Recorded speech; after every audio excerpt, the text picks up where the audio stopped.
I'm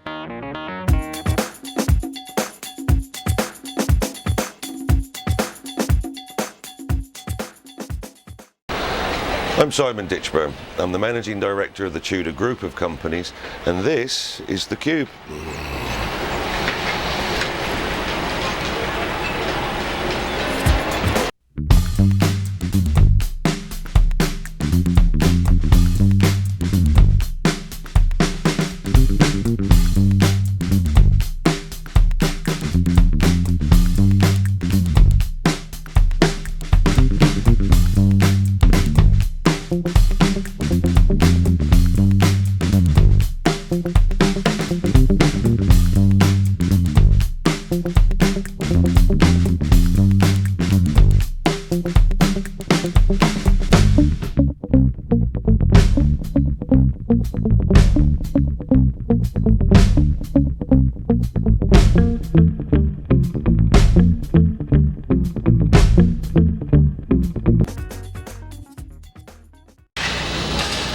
Another concrete pouring day today, and once again it's the lift shaft, but now we're on the first floor and no longer down inside the ground.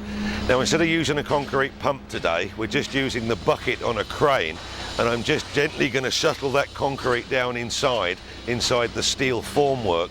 And the most important thing I've got to look out for is the vibrating. So make sure we vibrate that concrete nice down and take any air bubbles out of it so we finish off with a nice solid structure.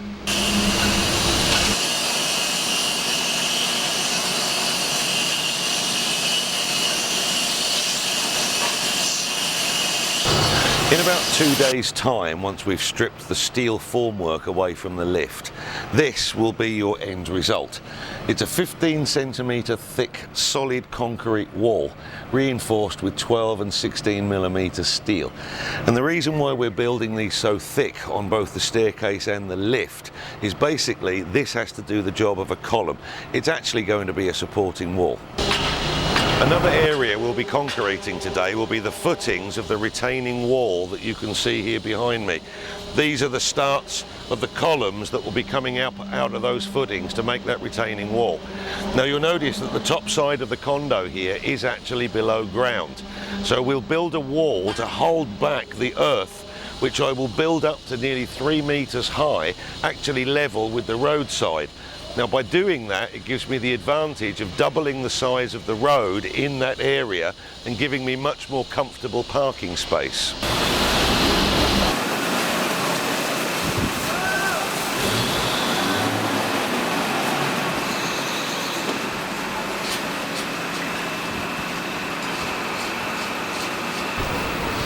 For the concrete in the columns, we're using a much smaller stone, a much smaller aggregate.